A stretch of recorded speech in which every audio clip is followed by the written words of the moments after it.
welcome to yet another exciting edition of The People's Space, a podcast specifically designed to bring you enriching conversations with regards Zambia's socio-economic development. On today's edition, I'm privileged to host Dr. Stephen Kambani, a renowned, esteemed academician and astute researcher. And of course, we will be talking about the heartbeat of Zambia's economy, which is mining. And of course, as you may be aware, there's a whole lot that's been said concerning mining. But the critical and most important question remains, is Zambia really benefiting and maximizing economic dividends from this important and key sector? And Dr. Kambani will be able to share his thoughts on that particular important line of question.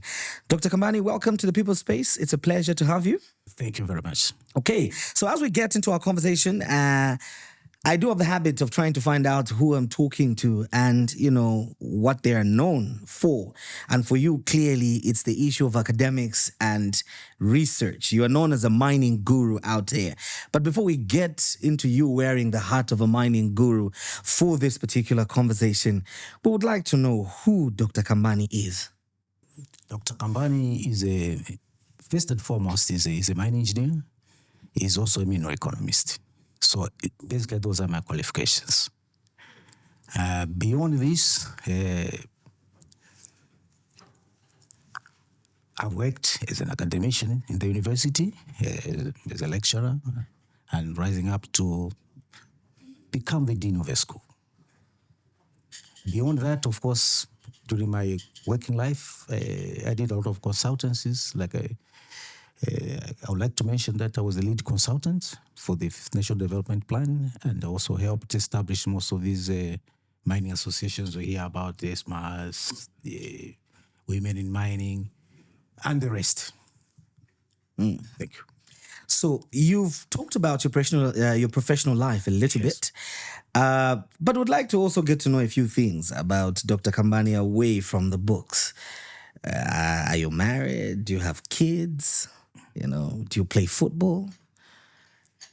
Well, or do you like football? Do you support Chelsea? Are you a Man U fan? To start with the sport, I grew up quite a bit of my childhood in Mufrela. So Mufrela Wanderers is still it's my favorite team. Still a Wanderers fan, eh? Still a Wanderers fan, yes. Okay. Yeah, but beyond that, I play squash. I've been a chairman of the Lusaka Squash Club at the Lusaka Club. So I play quite a bit of squash there. And that's one of my favorite sports. Okay. Yeah. Interesting. I think one of these days I'll tell my boss Mwaka to organize a squash match. Oh, yeah, sure. So that we see. Because I've also played a little bit of squash a long time ago in high school. Oh, please, you're welcome. Now that challenge, I need to do a bit of some training. But anyway, coming to our conversation, recently the whole country was covered in different regalia marking the 60th independence, and various reflections were going through different people's minds concerning, looking at where we're coming from, how far we've gone, and where we are going as a country. From a perspective of mining, do you think the mining sector has fairly contributed to its full potential, looking at where we are after 60 years of independence? The simple answer is no. And this is visible. We've been mining for close to 100 years. And really, there's nothing for us to show off. In these 100 years, Zambia still exports raw materials.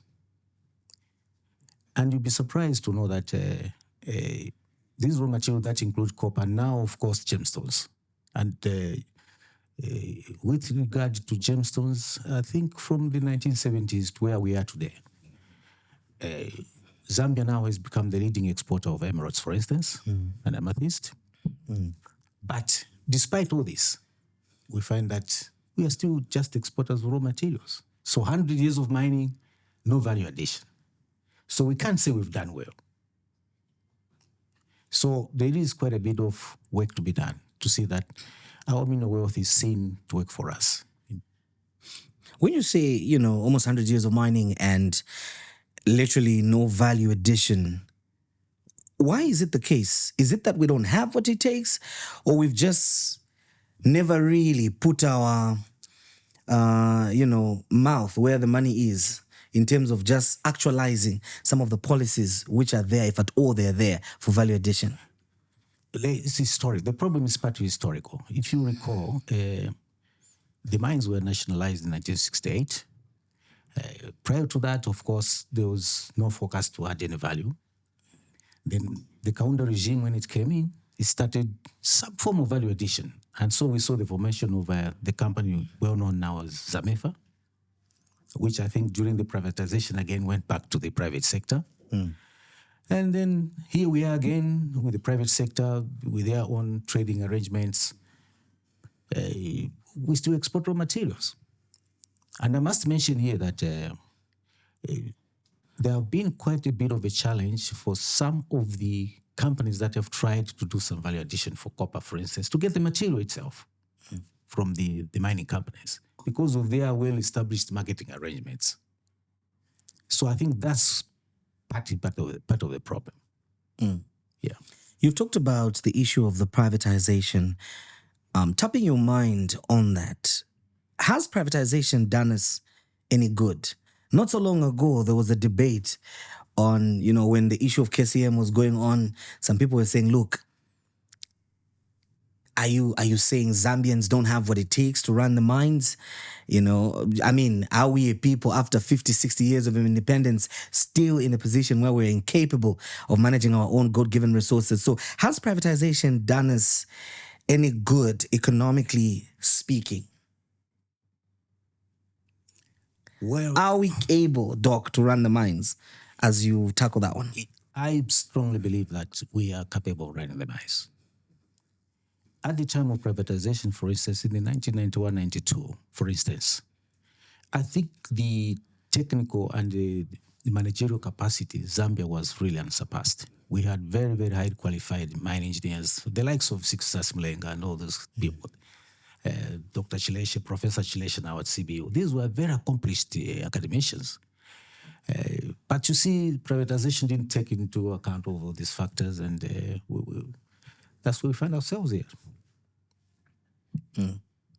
Interesting there. Now, when you talk about, earlier on, you mentioned the issue of the mining lines, the marketing arrangement. Yes. Maybe just bring us a little bit, let us in a little bit on that. How is the mining arrangement, and to what extent does that impede us from achieving the objectives of value addition? I want the people that will be watching this just to understand when you say the market arrangement or the market setup. Very good question. The way things are now, for instance, if you look at Mopani, all these mining companies, they have their own marketing arrangements. And companies like Zamefa or Nelcaf, these are the companies we have, I think they are well known now in Zambia. They make cables. They have had a lot of challenges getting raw materials actually for their cables. And this is despite the fact that we are a large producer and exporter of copper. Yeah. So it's quite a challenge. It's quite a challenge. Okay. So government, these are now initiatives. These are new initiatives which government is trying to do. In their approach where they have equity in some of these companies, they would rather have the production secured so that the Zambian government will know what to do with the production. So that way, I think it will be easier to supply the value addition companies in this country. But this is an initiative which is in the offing. Hope you understand what I'm trying to say. Yeah. To secure these materials, there must be a strategy. And this is the kind of strategy government is trying to put in place to ensure that there's a kind of production sharing like our colleagues in Botswana have done with their diamonds, for instance. Yes. So the share of government in terms of production, that can now be used to promote our local value addition. Yeah. Okay. Let me draw your attention to the recently launched fiscal blueprint, the national budget. Yes. And obviously, whenever the national budget is announced, there's always debate. And one of the key sectors that attracts debate is the mining sector. Sector, yes. Are you satisfied so far with what we've seen proposed in the 2025 national budget with regards the mining sector? Not quite. I see a lot of underfunding. The biggest challenge is to get our institution, which is the Ministry of Mines and Minerals Development, working. Right now, when you look in the budget, the yellow pages, you find that the budget allocation falls far way below what is expected for them to deliver. For instance, mine supervision. We have a lot of problems with illegal mining in this country. How do we curtail such activities if the ministry is not properly funded? So these are some of the issues. So in a nutshell, I think the budget, if you look at it now, it doesn't meet the expectations of what the ministry should be doing. Yeah. So you've mentioned again another interesting point for debate. Yes. That has attracted a lot of opinion, the issue of illegal miners. I remember one time there's a famous politician, I won't say in which regime, who stood up and said, we shouldn't be calling our people illegal miners. These are artisanal miners. Let's find a better term for them because we have to find a way of incorporating them in the system. This government has come in very strong on pronouncements, of their intent to formalize Yes. mining, to ensure that the government is not only, to ensure that there's not only accountability in this particular sector from the top to the bottom, but also where beneficiation is concerned, the government is also reaping something from there. Yes. Has there been, what progress has been made when it comes to the issue of formalization? Well, from a policy point of view, there is a bill which is coming through, the mines, the regulation, the Minerals Regulation Commission bill. In that bill, which effectively replaces the Mines and Minerals Act of 2015, I think in that one, it's expected that the monitoring aspect of the sector will be enhanced. But like I've said, when you go back to the yellow pages, you find that funding is not quite there to support this activity. But I think most importantly, the geological bill 2024, which is also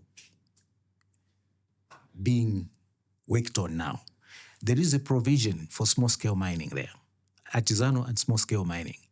And in that, what is interesting that there's a special director now to be appointed to be supervising the sector.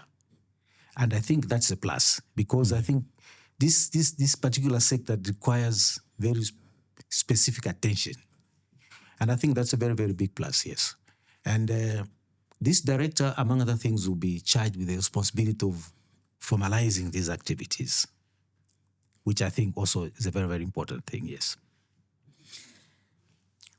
When you say categorically, Doc, that in as much as the policies may be good, but if there's a gap when it comes to funding, we will end up exactly where we are, where we've always been.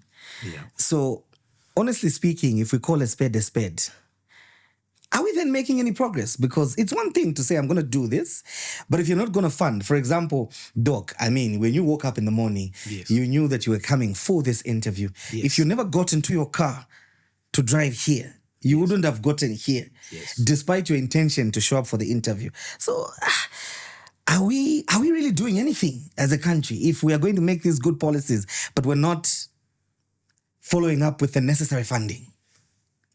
Unfortunately, government, I cannot talk for government, but you can be rest assured that plans are there. How the government organizes resources. But I think the first thing, you must have a plan. And then you have to look for resources somewhere. Yeah.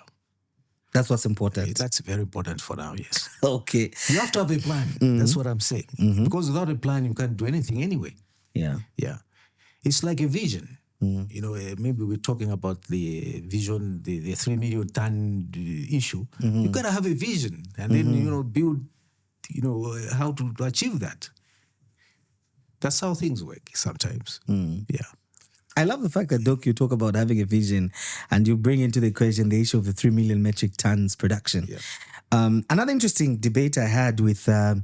Mwaipopo was in one of our talks, Yes. which resonates with what you're saying. We've been talking about the target, Yes. 3 million Yes. metric tons is what we want to unearth. Yes. Very good. Brilliant. But we don't seem to be very precise. We don't seem to be very sure with regards how much we want to benefit from this 3 million. Yes. So, what are your thoughts with regards the missing part of that missing part in this conversation? Should we also be big on, in as much as we say 3 million, shouldn't we also be big on saying, yes, we are going to bring out 3 million from the ground, but from this 3 million, this is how we intend to draw up our benefits? Yes. I totally agree with you. Benefits from mining, maximum benefits, or shall I say substantial benefits, can only be derived if you add value to your products. So as we talk of the 3 million tons, unfortunately, the time frame 2032 is quite short. So realistically, it doesn't seem feasible that we can attain that 3 million tons to start with. But supposing we did, I think the most important thing is value addition. So as we drive towards higher productivity, we must find ways and means of how to maximize our benefits through value addition. Because otherwise it would be like it has always been in the past, where you just export raw materials. Yeah. So value addition is key in this sector. And I think that's a challenge I think most of the developing countries have, especially these mineral-dependent economies, value addition. If you look at Vision Africa 2030, they're all talking about value addition because they've seen that Africa, Congo, all of us, we just export raw materials. So the actual value is realized outside the country. And the worst part, what I've noticed recently is companies more increasing, they're even now exporting anodes instead of cathodes, which is really not very good in terms of moving towards value addition. So value addition is key, in short. Just talking volumes of millions of tons and you're just exporting everything raw material, it's neither here nor there in terms of benefits. So, I'll still draw your attention to the issue of formalization. And you highlighted other interesting jurisdictions, say Congo. Yes. Another mining nation next door, Zimbabwe. Here, there's some serious mining activity going on. From your wealth of experience and knowledge, Yes. is there any country that perhaps has gone on the journey of formalization? Has it worked? Are there lessons we can draw? As we seem to be so big on this agenda, which we say ultimately will increase the local participation and ownership in the mining sector. I'll be honest with you right away. Formalization has not worked anyway. Interesting. However, research points to a number of issues as how to get rid especially of illegal mining. Don't forget that we are now in a high-tech environment. And therefore, artificial intelligence and all those kind of things are now on the table. So monitoring, for instance, you can use artificial intelligence, drones, satellite images to monitor the activities. Instead, those region offices I was talking about earlier. Yeah, so instead of people just going out in the field to check, you can have these satellite images and you can actually see what's happening in real time. So you intervene timely that way. So technology now I think, is the way to go. Yeah. Interesting thoughts there, Doc. And one of the reasons why I was asking, because formalization has been, an in-thing topic. I can assure you that it's a very difficult thing. Formalization is a very complex thing because you have to understand the social dynamics at play. The character and the behavior of the people involved in the whole arrangement. It's quite complex. You can formalize people, but still you have illegal mining, unfortunately. And don't forget, even when you legalize operations, there will be people still be left out of the legalization process because of the nature and structure of the sector itself. There are people in and there are people who will be outside. And experience has shown that not everybody will be captured in the formalization process. So illegal mining is something that needs additional approaches in terms of how to deal with it, rather than just simply saying we are going to formalize and so on and so forth. It doesn't work that way. Interesting. Let us speak a little bit to reality. You know, Zambia right now faces the issue of electricity. Load shedding has become a problem, Doc. Yes. And nowadays, you know, people have even started saying things like, if you meet me on the street and I'm wearing wrinkled clothes, don't say anything. In fact, those days would be surprised, but nowadays it's normal. You know, you just show up at work with a wrinkled shirt. People won't ask you questions. Yes. Because load shedding, we're all struggling with load shedding. In fact, some of us who, you know, we should have been married by now, but load shedding is the reason anyway. Yes. We'll look at that later on. But Doc, how has the issue, to what extent is the current issue of power deficit a threat to what is called the backbone of Zambia's economy, which is mining? I'll tell you one thing from our own experience in the last few weeks. We visited Neokamp, we visited Zamefa, Kabwe manganese alloys factory in Kabwe. They have all sent their workers on forced leave because there's no power. Now, power is the driver of the economy. And this, I wouldn't be surprised to learn that probably the big mining companies have been given some kind of a special facility because you can't run those smelters, electric smelters, on an intermittent power. You destroy the infrastructure. So it's quite a very serious problem. And where they won't get power, obviously they will not run the mines. And coming back to your earlier discussion, the 3 million tons, that this shortage of power would definitely have an impact in attaining that target. That's probably my personal view. Okay. Yeah. Interesting there. I am talking to Dr. Stephen Kambani from the Center for Trade Policy and Development. He is the lead researcher over there and he is a mining guru, and we are focusing on this critical sector where we are looking at Zambia's economic, social development on a broader perspective.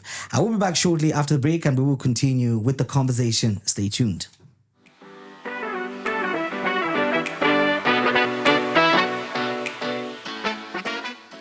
Welcome back to the People's Space. I am talking to Dr. Stephen Kambani from CTPD, and we're obviously focusing on the mining sector, Zambia's backbone economic sector. Doc, you've done quite a remarkable job so far, you know, sharing your wealth of knowledge, you know, emanating from your experience and expertise with regards how the mining sector can be able to become Zambia's key sector and driving the development. But there are those that would also just would like to know, you know, apart from all this, you know, this research, this stuff into the mining and, you know, what other hobbies are you involved into? I love sport. Like I've mentioned earlier on, I play quite a bit of squash, Lusaka Club, and I've been a chairman there of the Lusaka Squash Club itself. In terms of football, yes, I did mention earlier on, Mufria Wanderers has been on my team, and of late I've been coerced into liking Chelsea as well. The Blues. The Blues, yes. Okay. Yeah. And other activities, I do farming. I have a small farm at 10 miles. Do some fish farming. Yeah. Okay. Interesting. How is the fish farming going? It's tough. Energy again, problem. No The issue of electricity. Okay. when we look at your academic journey, you mentioned earlier on that you were privileged to be at the helm of the School of Mining at the Yes. University of Zambia. Yes. And I've heard a lot of criticism with regards to the School of Mining. Yes. That you people there just produce people that read stuff that was written in 1960. Yes. You are not updated, you're not behind. But before we get into that debate, what did it take for you to become the dean? Because that's a position that obviously a lot of people, it's not easy to get there. It just sounds easy to say, but it's not easy to get there. How was it like for you to be able to attain that? Well, I think generally the trust and confidence local professors, teachers have in you. Don't forget that deanship is an elective position in the university. So, and it's quite democratic, I must say. So people have to look at somebody who think they can lead the academic activities in terms of research and, curriculum and all those kind of things that the university requires to do. So I think people saw potential in me and they put me as their dean for at least 6 years, which is the maximum time you can serve anyway. Yeah. What attributes did you have which you can encourage young people watching right now that you feel helped to instill the confidence that the other professors had and still have in you to even have given you the chance to hold that position? It's the drive you must have in motivating other people and also, ensuring that the academic excellence of the institution is maintained in terms of research and, staff development as well. You must have a legacy where, you leave fairly qualified people manage things. Yeah. Let's now go to the issue of the School of Mines Yes. not evolving and adapting to the times. Yes. Is it true that's the case? Yes and no. You see, there are basically 3 departments in the school. There's a mine engineering department, there's a geology department, and there's a metallurgy department. Now, what has happened, what transpired in the last couple of years is that one of the departments was terribly crippled, and that's the metallurgy department. Staff leaving, diaspora. So that part, and these are the people who do the processing and the mining industry, that's where the real issues are. So, when you have a weakness in one spot, everybody just think everybody is not doing fine. But I can assure you that the Department of Mine Engineering and the Geology Department, they are on top of things. At regional level, we are excellent. Yeah. Okay. Interesting there. Let's now talk about the issue of policy consistency within the mining sector. Or maybe before we get to that, Doc, there's an interesting detail that is missing here. I don't want to start receiving messages and people asking to say, but we know Doc loves Chelsea. He can play squash. He can do all these things. Are you married? Do I have my cousins and brothers and sisters? No, well, I'm a widow right now. Okay. I lost my spouse about 7 years ago. Okay. Yeah, I've been single ever since. Okay. Not looking? Well, Just in case, Doc, you never know. No, the hunt is there, in case this right pitches up. Okay, so you've heard for yourselves, but I'm his agent. So if you want anything to do, please get in touch with me. And, yeah. But Doc, Yes. coming to the issue of the policy consistency issue that has Yes. come, we've heard this so many times. Yes. But again, the systemic aspect of our governance is in such a way that if a political party comes, they'll come with their own Agenda. policy, agenda, and direction. Yes. And after 5-10 years, another one comes, they're coming with their own style of things. Do you think it is possible, if we exist in such an environment, to be able to attain this thing we like saying, policy consistency? Very, very difficult indeed. And I think it's one of the biggest problems which we need to overcome. Because certain things take time. and they may go through different political party governance systems. So consistency is very, very important. But I think the most interesting things are inconsistency here, meaning especially things to do with it, mine taxation and things like that. I think those are the most serious issues. Yeah. Because in this area, stability is very important. Mine investments take a long time. If somebody is going to start exploring, most of these greenfield projects you are hearing about, the cobalt and so on, another 5-10 years, they will just be doing feasibility studies. So it takes time. And during this period, there has to be a reasonable policy stability environment. People must know that they are working in this environment. Otherwise, when things change, it's always a problem. It's always a problem. As a country, having changed the mineral, tax regime 10 times, I mean, what does that, what perception does that give prospective investors, those that would want to work long term with our country? Just building on what you were saying. I'll say a few things here. You see, Zambia is very dependent on these minerals. We're talking of 70% of our export earnings coming from there, and probably about 17-19% of our GDP coming from there. So you can imagine the pressure of each and every government that comes in to get. In Bemba, they say, so they try to see if they can get what they can get out of these mining companies. So, this consists of a reflection of the desire to get resources from these mining companies. But at the same time, the investor wants stability. So how do we do it? Now, when you look at taxation, which I think is the most serious issue, there are probably three things. One, mineral resources are non-renewable. If you mine and export and you don't get anything in terms of tax, you will not get it. Two, important consideration in this policy, the fiscal tax regime, is the desire to have a profit-based tax. In other words, the investor will only pay tax when he has made a profit.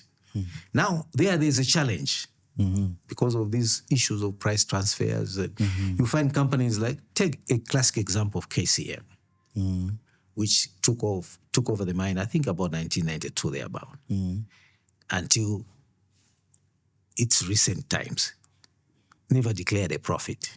So if you're talking of a profit-based tax, you get nothing.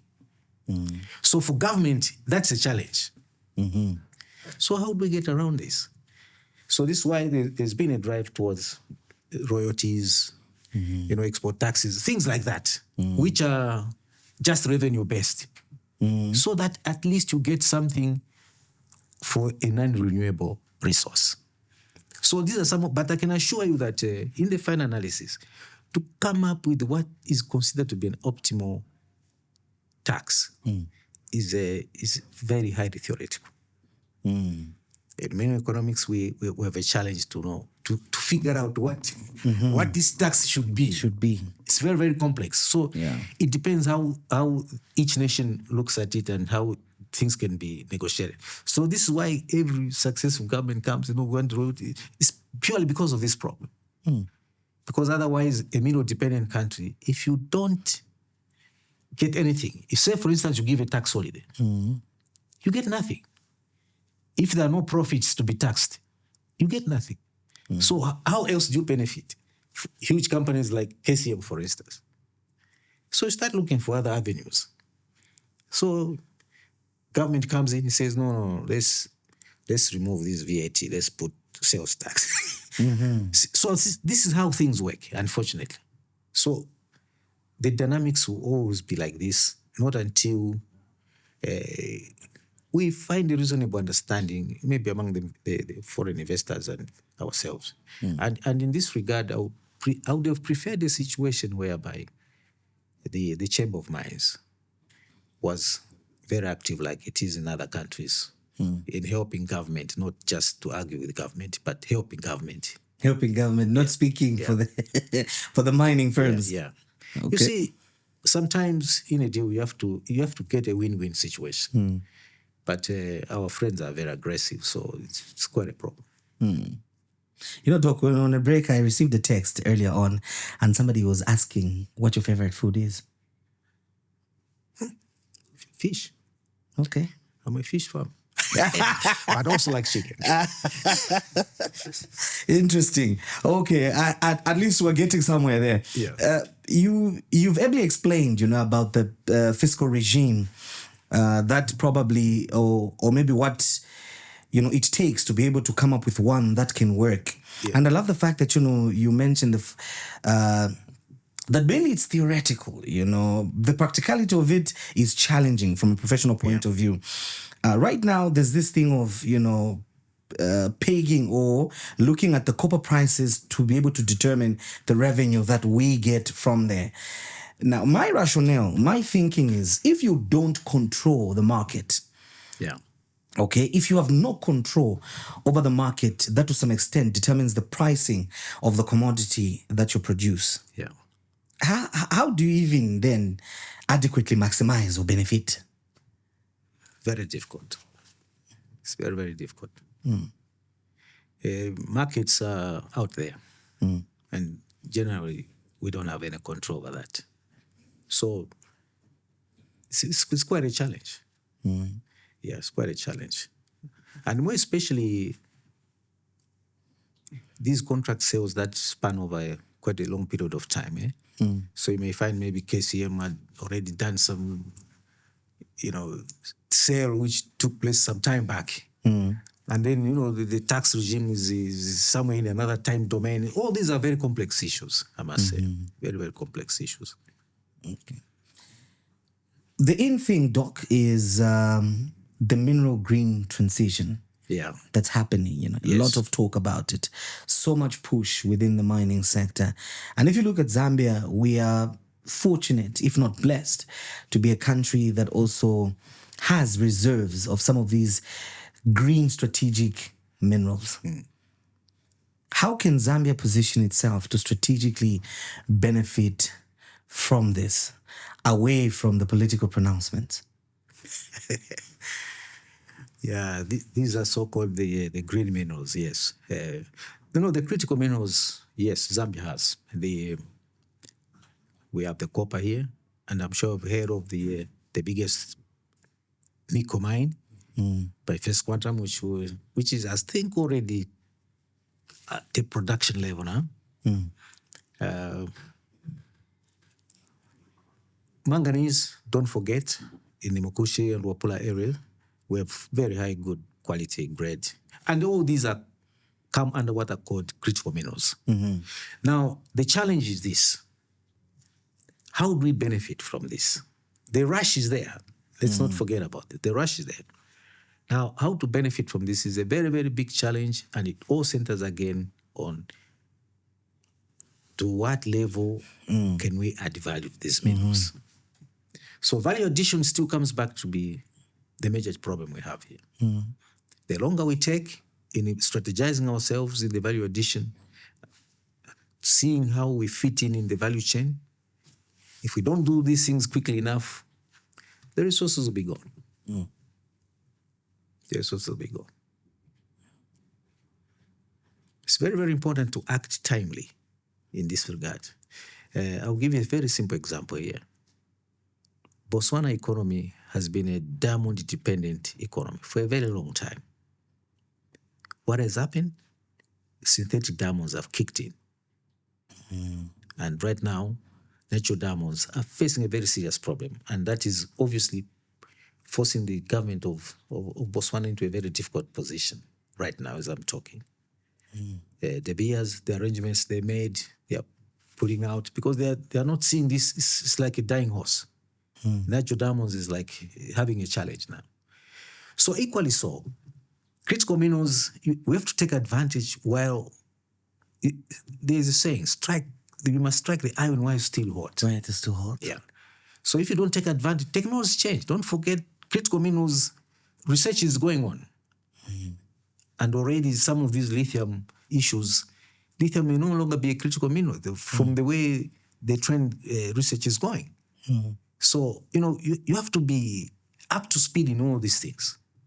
So value addition, very important. But like I mentioned earlier, value addition depends on a country having the right kind of people who can pursue research and development and develop the technologies that to take advantage of these minerals. As we wrap up this conversation, Doc, another important thing that we can look at as we talk about the mining sector has been the call for diversification. And obviously the challenge you've alluded to in Botswana points to that as well. And I've heard a lot of people saying diversification away from the mining sector. Should we diversify away from the sector that we have not fully exploited? If not, and we decide to look at opportunities within the mining sector, what kind of diversification opportunities exist within the mining sector?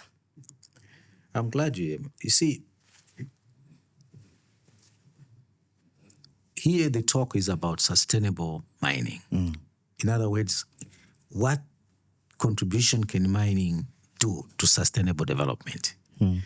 So here we are talking about dealing with a finite resource. Mining, mineral resources, whether we like it or not, at some point will be exhausted. But at some point, we should be able to say, oh, we use these minerals to develop the infrastructure, to develop new technologies, and so on and so forth. There must be a way in which we develop other sectors, a way, but using the resources. And again, a very good example is the Botswana economy. Botswana was basically just diamonds. But you hear them being the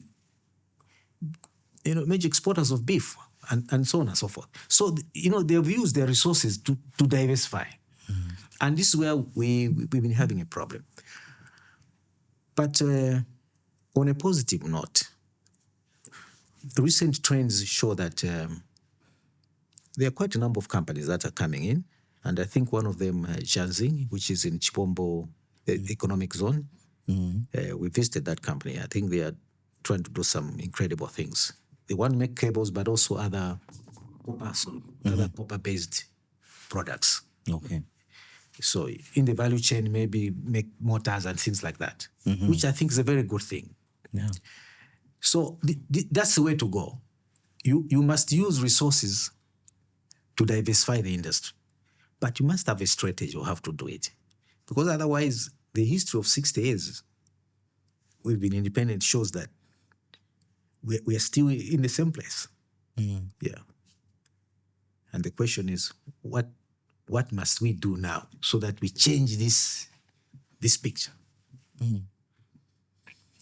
Critical question indeed, Doc. What must we do now in order to change the outlook when it comes to mining governance? And that is exactly where the People's Space comes in, where we bring you experts and different industry voices to come and weigh in on this conversation, to not only describe and discuss the problems, but to also offer the solutions, to also give advice that policy makers can be able to adhere to in order to make a change.